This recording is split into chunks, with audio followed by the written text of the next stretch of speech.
ನನ್ನ ಪ್ರೀತಿಯ ಕರ್ನಾಡಿನ ಜನತೆಗೆ ಶುಭ ಮುಂಜಾನೆ. Hey guys, good morning, welcome to my new vlog. ನಾನು ಚೆನ್ನಾಗಿದ್ದೀನಿ, ನೀವೆಲ್ಲರೂ ಚೆನ್ನಾಗಿದ್ದೀರಾ ಅಂತ ನಾನು ಅನ್ಕೊಳ್ತೀನಿ. ಇವಾಗ ಜಸ್ಟ್ ಟಿಫಿನ್ ಆಯಿತಾ? ಹಾಗಿದ್ದರೆ ನಮ್ಮ ಜರ್ನಿನ ಇವಾಗ ಸ್ಟಾರ್ಟ್ ಮಾಡೋಣ ಬನ್ನಿ. ಇವಾಗ ಜರ್ನಿ ಸ್ಟಾರ್ಟ್ ಆಗ್ತೈತಿ, ಹೊರಡೋಣ ಇವಾಗ.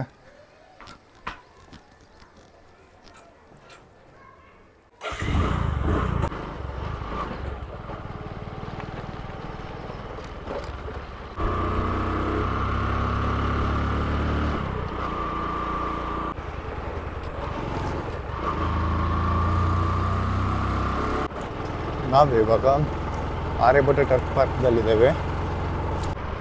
ಇವತ್ತು ಸ್ವಲ್ಪ ಮನೆಯಿಂದ ಹೊರಡೋದು ಲೇಟ್ ಆಯ್ತಾ, ಯಾಕೋ ಬಿಸಿಲೂ ಜಾಸ್ತಿ ಇದೆ. ಇವಾಗ ಸ್ವಲ್ಪ ಬೇಗ ಬಿಡಬೇಕಿತ್ತು ಅನ್ನಿಸ್ತು. ಇನ್ನು ಲೇಟ್ ಆಗೈತೆ, ಹಂಗೆ ಕಂಟಿನ್ಯೂಸ್ ಹೆಂಗೆ ಲೇಟ್ ಆಯ್ತು ಅಂದರೆ. ನಾವು ಇವಾಗ ಲಾ ಯೂನಿವರ್ಸಿಟಿನ ಪಾಸ್ ಆಗಿ ಹೋಗ್ತಿದ್ದೇವೆ. ಇವಾಗ ನಾವು ಆರ್ ಟಿ ಹತ್ರ ಇದ್ದೀವಿ. ಇವಾಗ ಕನೆಕ್ಟ್ ಆಗ್ತೈತೆ ಆರ್ ಟಿ ಹೋಗಿ ಇನ್ನೊಂದು 2 ಮಿನಿಟ್ಸಲ್ಲಿ.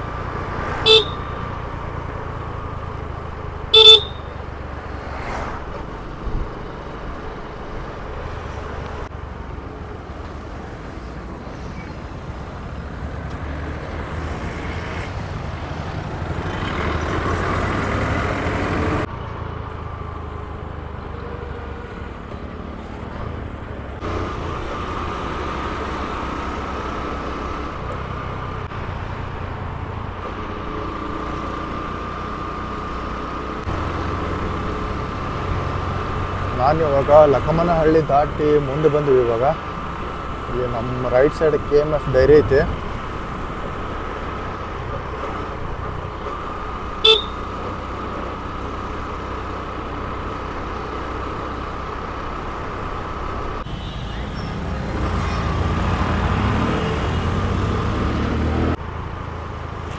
ಇವಾಗ ನಾವು ಜಸ್ಟ್ ಕೋರ್ಟ್ ಸರ್ಕಲ್ನ ರೀಚ್ ಆದ್ವಿ.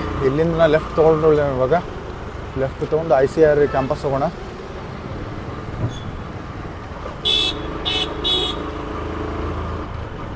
ನಾವಿವಾಗ ಗಾಂಧಿ ಶಾಂತ ಪ್ರತಿಷ್ಠಾನ ಕೇಂದ್ರ, ನಾನು ಇದ್ರ ಬಗ್ಗೆ ಲಾಗ್ ಮಾಡಿದ್ದೇನೆ. ಸಾವಯವಸ್ ಅಂತ ನಡೀತೈತಲ್ಲೇ. ನೀವು ಒಂದು ವೇಳೆ ಏನಾದರೂ ಧಾರವಾಡದಲ್ಲಿದ್ದರೆ ಒಂದ್ಸಲಿ ಬಂದು ವಿಸಿಟ್ ಮಾಡಿರಿ. ಆಮೇಲೆ ನಿಮ್ಗೆ ಸರಿ ಅನಿಸಿದ್ರೆ ಅಲ್ಲಿ ತೊಗೋಬೋದು.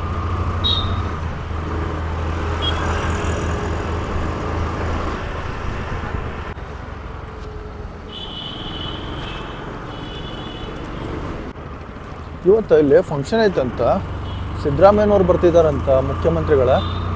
ವ್ಯವಸ್ಥೆ ಯಾವ ಥರ ಇದೆ ನೋಡೋಣ. ಅಬ್ಬಾಬಾಬಾ ಜೋರೈತಿ ಎಲ್ಲ ವ್ಯವಸ್ಥೆ. ಎಲ್ಲ ರೆಡಿ ಮಾಡತ್ತಾರೆ ನೋಡ್ರಿ, ಎಲ್ಲ ಚೇರದು ಹಾಕ್ಯಾರ. ನೀವು ನೋಡ್ತಿದ್ದೀರಿ, ಇವತ್ತು ಸಿದ್ದರಾಮಯ್ಯ ಸರ್ ಬರತ್ತಾರಂತೆ. ಇಲ್ಲಿ ಫಂಕ್ಷನ್ ಇಟ್ಕೊಂಡಿದ್ದಾರಂತೆ. ಎಲ್ಲ ಅರೇಂಜ್ಮೆಂಟ್ ನಡೀತೈತೆ ನೋಡ್ರಿ ಇಲ್ಲಿ KCT ಕಾಲೇಜ್ ಗ್ರೌಂಡ್ ಒಳಗಡೆ.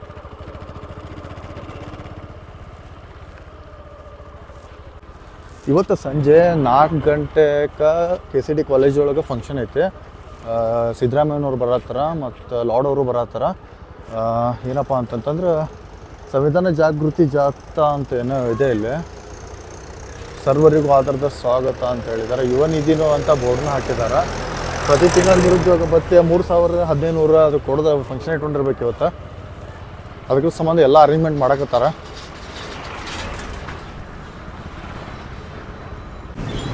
ನಾನು ಇವಾಗ KCT ಸರ್ಕಲ್ ದಾಟಿ ಹಂಗೆ ಒಂದು ಹೊರಡ್ತಿದ್ದೇನೆ.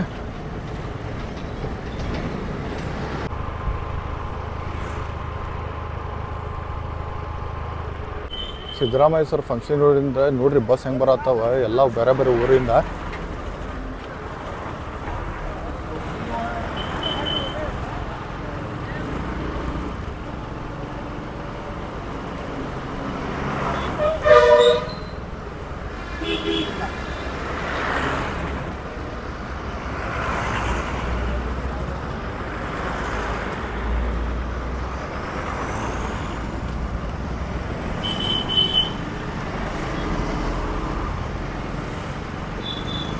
ನಾವು ಇವಾಗ KVK ರೋಡಿಗೆ ಕನೆಕ್ಟ್ ಆದ್ವಿ.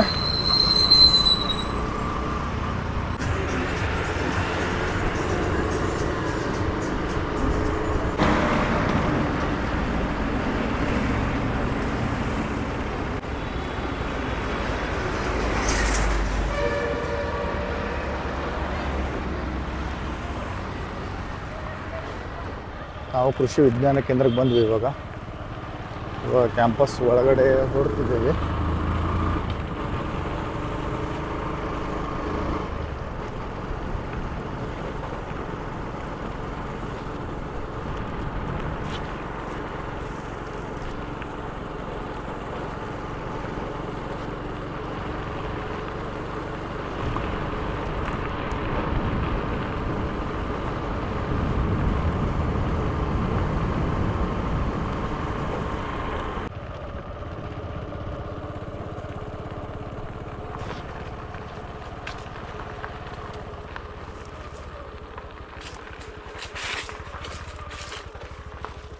KVKದಲ್ಲಿ ಆಲ್ಮೋಸ್ಟ್ ಅಲ್ಲೆಲ್ಲ ವರ್ಕ್ ಕಂಪ್ಲೀಟ್ ಆಯ್ತು. ಇವಾಗ ನಾನು ಹೊಡ್ತಿದ್ದೀನಿ ಇಲ್ಲಿಂದ. ಇಲ್ಲೊಂದು ಟ್ರೈನಿಂಗ್ ಪ್ರೋಗ್ರಾಮ್ ನಡೀತಾ ಇದೆ, ತುಂಬ ಚೆನ್ನಾಗಿದೆ. ಅದು ಕೃಷಿ ಸಖಿ ಅಂತ ಗ್ರಾಮ ಪಂಚಾಯತಿ ಲೆವೆಲ್ಗೆ ಅವ್ರನ್ನ ಆಯ್ಕೆ ಮಾಡಿ ಇಲ್ಲಿ ಕಳಿಸ್ಕೊಡ್ತಾರೆ. ಅವರಿಗೆ ಬೇಕಾದಂಥ ಸೌಕರ್ಯಗಳನ್ನು ಮತ್ತು ತರಬೇತಿಯನ್ನು ಇಲ್ಲಿ ಕೊಡ್ತಾರೆ. ಅದ್ರ ಬಗ್ಗೆ ನಾನು ಇನ್ನೊಂದು ದಿನ ನಿಮಗೆ ಕ್ಲೀನಾಗಿ ಮಾಹಿತಿ ಕೊಡ್ತೀನಿ. ಇವಾಗ ನಾನು ಹೊಡ್ತಿದ್ದೀನಿ ಇಲ್ಲಿಂದ.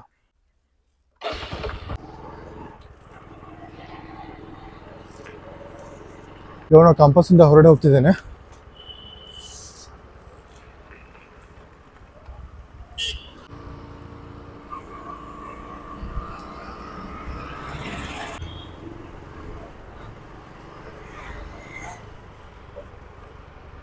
ಇವಾಗ ನಾವು ಜಿಯೋಲಜಿ ಮ್ಯೂಸಿಯಂ ಹೋಗ್ತಿದ್ದೇನೆ KCD ಕಾಲೇಜಿಗೆ. ಅದು ಯಾವ ಥರ ಇದೆ ಅನ್ನೋದು ನಿಮಗೂ ತೋರಿಸ್ತೇನೆ.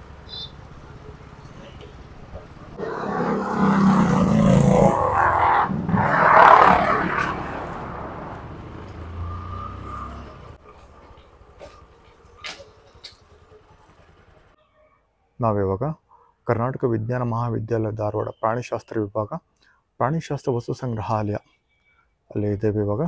ಇವಾಗ ಒಳಗಡೆ ಹೋಗೋಣ. ಇವಾಗ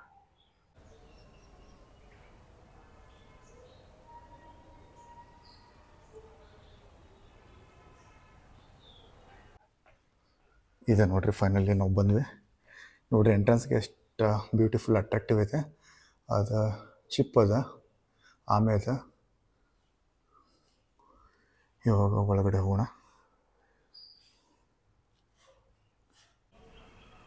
ಫ್ರೆಂಡ್ಸ್, ನಾನಿವಾಗ KCD college Karnataka science college ಧಾರವಾಡದ ಪ್ರಾಣಿ ವಸ್ತು ಸಂಗ್ರಹಾಲಯಕ್ಕೆ ಬಂದಿದ್ದೀನಿ. ಯಾಕಪ್ಪ ಇಲ್ಲಿ ಬಂದಿದೆ ಅಂತಂತಂದ್ರೆ ತುಂಬ ವಿಭಿನ್ನವಾದ ಪ್ರಪಂಚ ಇಲ್ಲೈತೆ. ಅಂತಂದ್ರೆ ಸ್ಟಫಿಂಗ್ ಬರ್ಡ್ಸನ್ನು ನೋಡ್ಬೋದು, ಸ್ಟಫಿಂಗ್ಸ್ ಆ್ಯನಿಮಲ್ಸನ್ನು ನೋಡ್ಬೋದು, ಕಾರ್ಡೇಟ್ಸ್ ಮತ್ತು ನಾನ್ ಕಾರ್ಡೇಟ್ಸ್ ಅಂತಂದರೆ ಕನ್ನಡದಲ್ಲಿ ಕಶೇರುಕಗಳು ಮತ್ತು ಅಕಶೇರುಕಗಳನ್ನು ಇಲ್ಲಿ ನೋಡ್ಬೋದು. ತುಂಬ ಚೆನ್ನಾಗಿದೆ. ಅದ್ರದ್ದು ತಜ್ಞರು ಇದ್ದಾರೆ. ಅವ್ರನ್ನ ಏನಂತ ಕರೀತಾರಪ್ಪ ಅಂತಂದರೆ ಟ್ಯಾಕ್ಸಿಡರ್ಮಿಸ್ಟ್ ಅಂತ ಕರೀತಾರೆ ಅವರಿಗೆ. ಅಂತಂದರೆ ಚರ್ಮ ಪ್ರಸಾದನ ಕಲಾ ತಜ್ಞರು ಕನ್ನಡದಲ್ಲಿ ಅಂತ ಕರೀತಾರೆ. ನವೀನ್ ಪ್ಯಾಟಿಮನಿ ಸರ್ಗೆ ನಾನು ಇಂಟ್ರೊಡ್ಯೂಸ್ ಮಾಡಿಸ್ಕೊಡ್ತೀನಿ. ಅವ್ರದ್ದು ಒಂದು ಎಕ್ಸ್ಪೀರಿಯನ್ಸ್ ಏನಿಲ್ಲ, ತುಂಬ ಅಂದರೆ ತುಂಬಾ ಅದ್ಭುತವಾಗಿದೆ. ಹಾಗಿದ್ದರೆ ಇವಾಗ ಒಳಗಡೆ ಹೋಗೋಣ. ಇನ್ನೂ ಏನು ಲೇಟ್ ಮಾಡೋಂಗಿಲ್ಲ, ಸ್ಟಾರ್ಟ್ ಮಾಡೇ ಬಿಡೋಣ ಇವಾಗ. ಯಾಕಂದರೆ ಒಳಗಡೆ ತುಂಬಾ ಇದೆ, ತುಂಬ ತಿಳ್ಕೊಳ್ಳೋದಿದೆ, ಮತ್ತೆ ಲೇಟ್ ಆಗಬಾರ್ದು ಅಂತ. ಡ್ರ್ಯಾಗ್ ಆದರೆ ನಿಮಗೂ ಬೇಜಾರಾಗುತ್ತೆ. ಹಾಗಿದ್ರೆ ಇವಾಗ ಸ್ಟಾರ್ಟ್ ಮಾಡೇ ಬಿಡೋಣ. ನಾವಿವಾಗ ಪ್ರಾಣಿ ವಸ್ತು ಸಂಗ್ರಹಾಲಯದಲ್ಲಿ ಬಂದಿದ್ದೇವೆ. ಫಸ್ಟ್ ನಾವು ನವೀನ್ ಸರ್ಗೆ ಭೇಟಿ ಆಗೋಣ. Sir, excuse me sir. Fine sir, thank you. Sir, ಮೊದಲನೇದಾಗಿ ಈ ಕಾರ್ಯಕ್ರಮವನ್ನು ನಡೆಸೋದಕ್ಕೆ ಅವಕಾಶ ಮಾಡಿಕೊಟ್ಟಿದ್ದಕ್ಕಾಗಿ ತಮಗೆ ಹೃದಯಪೂರ್ವಕ ಧನ್ಯವಾದಗಳು ಸರ್. ಓಕೆ, ವೆಲ್ಕಮ್ ಮಂಜುನಾಥ್ ಅವರೇ. ಓಕೆ, ಇಲ್ಲಿ ನೋಡ್ರಿ, ನೀವು ಡಿಫ್ರೆಂಟ್ ಟೈಪ್ಸ್ ಆಫ್ ಫಾಲ್ಸ್ ಕೋಳಿಗಳು ನೋಡ್ಬೋದು. ಸಹಜವಾಗಿ ಸತ್ತಂಥ ಪ್ರಾಣಿಗಳನ್ನು ನಾವು ಹೀಗೆ ಪ್ರಿಸರ್ವ್ ಮಾಡಿ ಅಂದ್ರೆ 300 ವರ್ಷ ಕೂಡ ಹಿಡಬಹುದು. ಎಷ್ಟು ಲಕ್ಷಾಂತರ ವಿದ್ಯಾರ್ಥಿ ಕಲಿತಾರೆ. ಓಕೆ, ಈ ಟ್ಯಾಕ್ಸಿಡರ್ಮಿ ಕಲೆ ಅಂದರೆ ಏನಂತಂದರೆ, ಒಂದು ಸಹಜವಾಗಿ ಸತ್ತಂಥ ಪ್ರಾಣಿಯನ್ನು ನಾವು ತೆಗೆದುಕೊಂಡು ಬಂದು ಕಟ್ ಮಾಡಿ ಅದರ ಮಾಂಸವನ್ನು ತೆಗೆದು ಅದಕ್ಕೆ ಕೆಮಿಕಲ್ ಟ್ರೀಟ್ಮೆಂಟ್ ಮಾಡಿ ಅದರ ಬಾಡಿಯನ್ನು ತೆಗೆದುಕೊಂಡು ಅದರ ಸ್ಕಿನ್ನನ್ನು ಅದ್ರ ಮೇಲೆ ಹಾಕಿ ಸ್ಟಿಚ್ ಮಾಡಿಬಿಡ್ತಾರೆ. ಈ ಟೆಕ್ನಿಕ್ಗೆ ನಾವು ಟ್ಯಾಕ್ಸಿಡರ್ಮಿ ಕಲೆ ಅಂತ ಕರಿತೀವಿ. ಇದನ್ನು ಮಾಡೋರಿಗೆ ನಾವು ಟ್ಯಾಕ್ಸಿಡರ್ಮಿಸ್ಟ್ ಅಂತ ಕರಿತೀವಿ. ಓಕೆ, ಈ ಒಮ್ಮೆ ಮಾಡಿಟ್ರೆ 300 ವರ್ಷ ಕೂಡ ಹೇಗೆ ಇಡ್ಬೋದು ರೀ. ಎಷ್ಟು ರೀ? 300 ವರ್ಷ ಕೂಡ. ನಾವು ಪ್ರತಿ 6 ತಿಂಗಳ ಕೆಮಿಕಲನ್ನು 6 ತಿಂಗಳಿಗೊಮ್ಮೆ ಇದಕ್ಕೆ ಕೆಮಿಕಲ್ ಸ್ಪ್ರೇ ಮಾಡ್ತೀವಿ ರೀ. ಪ್ರತಿ 1 ವರ್ಷಕ್ಕೊಮ್ಮೆ ಈ ಫಾರ್ಮಾಲ್ಡಿಹೈಡ್ ಕೆಮಿಕಲನ್ನು ಚೇಂಜ್ ಮಾಡ್ತೀವಿ ಪ್ರತಿ 1 ವರ್ಷಕ್ಕೊಮ್ಮೆ. ಇವು preservative, it's a formaldehydes is preservative. ಅದು ಹೆಂಗೆ ದೇಹ ಹೆಂಗಿರ್ತದೆ ಅನಿಮಲ್ಸನ್ನ ಹಾಗೆ ಪ್ರಿಸರ್ವ್ ಮಾಡಿ ಇಟ್ಕೊಂತ ಹೋಗ್ತದೆ ರೀ. ಓಕೆ, ಈ ಟ್ಯಾಕ್ಸಿಡರ್ಮಿ ಕಲೆ ಮುಖಾಂತರ ನಾವು ಈಗ ಹಿಂಗೆ ಪ್ರಿಸರ್ವ್ ಮಾಡಿ ಇಡಬಹುದು.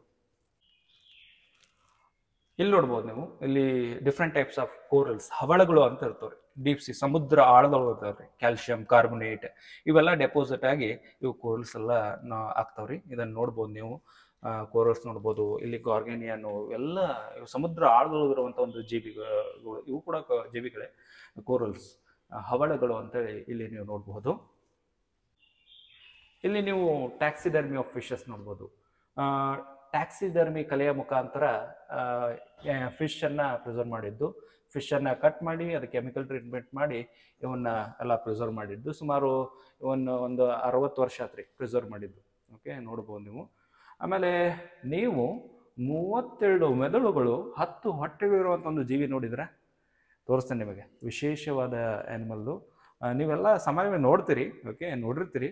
ಆದರೆ ನಾನು 32 ಮೆದುಳುಗಳು, 10 ಹೊಟ್ಟೆಗಳು ಅಂತ ಒಂದು ಜೀವಿಯನ್ನು ತೋರಿಸ್ತೀನಿ. ಅದು ಯಾವುದಂತಂದರೆ ಇದು ಲೀಚ್. ಲೀಚ್ ಕೇಳಿದ್ರಲ್ಲ, ಲೀಚ್ ಏನು ಮಾಡ್ತದ? ಓಕೆ, ರಕ್ತವನ್ನು ಹೀರ್ತದ. ಓಕೆ, ಇದಕ್ಕೆ 32 ಮೆದುಳುಗಳು, 10 ಹೊಟ್ಟೆಗಳು ಇರ್ತಾವ್ರಿ. And it's the hermaphrodite animal. ಗಂಡು ಮತ್ತು ಹೆಣ್ಣಿನ ಸಂತಾನೋತ್ಪತ್ತಿ ಅಂಗಗಳು ಒಂದೇ ಆ್ಯನಿಮಲ್ ಇರ್ತದೆ. ಅಥವಾ ಎರೆಹುಳು ಕೇಳಿದ್ರಲ್ಲ, ಎರೆಹುಳು ರೈತನ ಮಿತ್ರ, ಇಟ್ ಈಸ್ ಆಲ್ಸೋ ಹರ್ಮೋಪ್ರೊಡೈಟ್ ಆ್ಯನಿಮಲ್. ಈ ಲೀಚ್ ಬಗ್ಗೆ ಏನು ಹೇಳ್ಬೇಕಂದ್ರೆ ಇದನ್ನ ಆಯುರ್ವೇದಿಕ್ ಟ್ರೀಟ್ಮೆಂಟ್ಗೆಲ್ಲ ಯೂಸ್ ಮಾಡ್ತಾರೆ. Here we can see variety of skeleton. ಅಸ್ಥಿಪಂಜರ, ಮನುಷ್ಯನ ಅಸ್ಥಿಪಂಜರ. ಗಂಡು ಮತ್ತು ಹೆಣ್ಣಿನ ಅಸ್ಥಿಪಂಜರವನ್ನು ಹೇಗೆ ಡಿಫ್ರೆನ್ಶಿಯೇಟ್ ಮಾಡೋದು ಅಂತಂದ್ರೆ, ಇದು ಪೆಲ್ವಿಕ್ ಗರ್ಡಲ್, ಇದು ಫೀಮೇಲ್ನಲ್ಲಿ ದೊಡ್ಡದಿರ್ತದೆ. ಇದನ್ನ ನೋಡಿ ನಾವು ಗಂಡು ಮತ್ತು ಹೆಣ್ಣು ಅಂತೇಳಿ ಡಿಫ್ರೆನ್ಶಿಯೇಟ್ ಮಾಡ್ತೇವೆ. ಅತಿ ದೊಡ್ಡ ಮೂಳೆ ಯಾವ್ದು ಅಂತಂದ್ರೆ ತೊಡೆ ಬೋನು. ಓಕೆ, ಅತಿ ಚಿಕ್ಕ ಬೋನು ಅಂತಂದ್ರೆ ಕಿವಿ ಒಳಗಿರ್ತದೆ. ಓಕೆ, ಸುಮಾರು ಮಗು ಇದ್ದಾಗ 300 ಮುಳುಗಿರ್ತಾವೆ, ಯಾವಾಗ ದೊಡ್ಡವರಾಗ್ತೀವಿ 706 ಆಗ್ತಾವ್ರಿ. ಈಗೇನೋ ಸುಟ್ಕೊಂಡು ಸತ್ತಿರ್ತಾರೆ, ಏನೋ ಇದು ಬರ್ತಾರೆ. ಇವ್ರು ನಂಬರ್ ಅಂತ ಹೆಂಗೆ ಕಂಡುಹಿಡಿಯೋದು ಅಂತಂದ್ರೆ, ಒಂದು ಅಪರಾಧ ಶಾಸ್ತ್ರ ಒಳಗೆ ಒಂದು ಬೋನನ್ನು ಯೂಸ್ ಮಾಡ್ತಾರೆ ಫಾರೆನ್ಸಿಕ್ ಸೈನ್ಸಲ್ಲಿ. ಅದು ಯಾವುದಂದ್ರೆ ಜಾ ಬೋನು. ಈ ಹಲ್ಲಿನಲ್ಲಿ ಪಲ್ಪ್ ಇರ್ತದಲ್ಲ, ಟಿಶ್ಯೂ, ಅದನ್ನು ತಗೊಂಡು DNA ಎಕ್ಸ್ಟ್ರಾಕ್ಷನ್ ಮಾಡಿ ಬ್ಲಡ್ ಹಿಡಿದು ಇವರು ನಮ್ಮವ್ರು ಅಂತ ಕಂಡುಹಿಡಿತಾರೆ. ಇದು ಕೂಡ ನೋಡ್ಬೋದು ನೀವು.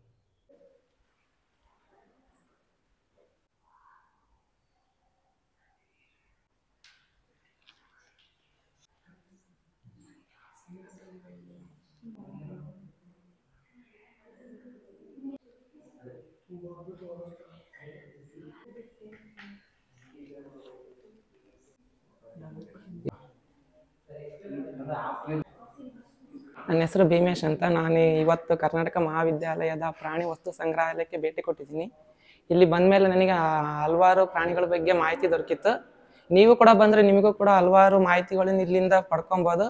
ಹಾಗಾಗಿ ಇಲ್ಲಿ ಬರ್ಬೋದು ಅಂತ ನಾವು ನಿಮಗೆ ಸಜೆಷನ್ ಕೊಡ್ತೀನಿ. ದಯವಿಟ್ಟು ಎಲ್ಲರೂ ಬಂದು ಒಂದ್ಸಲ KCD ಕಾಲೇಜಿನ ಪ್ರಾಣಿ ವಸ್ತು ಸಂಗ್ರಹಾಲಯಕ್ಕೆ ಭೇಟಿ ಕೊಡಬೇಕು. ಎಂದಿನಂತ ಇವತ್ತಿನ ಲಾಗನ್ನು ಮುಗಿಸೋ ಸಮಯ. ನಿಮ್ಮ ಪ್ರೀತಿ, ಪ್ರೋತ್ಸಾಹ, ಆಶೀರ್ವಾದ ಸದಾ ನನ್ನ ಮೇಲೆ ಇರಲಿ ಅಂತ ಕೇಳ್ಕೊತಾ ಮತ್ತೆ ಮುಂದಿನ ವಿಡಿಯೋದಲ್ಲಿ ಸಿಗ್ತೀನಿ. ಒಂದು ವೇಳೆ ನನ್ನ ವಿಡಿಯೋ ನಿಮಗೆ ಇಷ್ಟ ಆಗಿದ್ದರೆ ಪ್ಲೀಸ್ ಲೈಕ್ ಮಾಡಿ, ಶೇರ್ ಮಾಡಿ ಮತ್ತು ನನ್ನ ಚಾನಲ್ನ ಸಬ್ಸ್ಕ್ರೈಬ್ ಮಾಡಿ. ನಿಮ್ಮ ಅಭಿಮಾನಿ ಮಂಜುನಾಥ್ ನಿಮ್ಮೊಂದಿಗೆ. ಧನ್ಯವಾದಗಳು. ಬಾಯ್.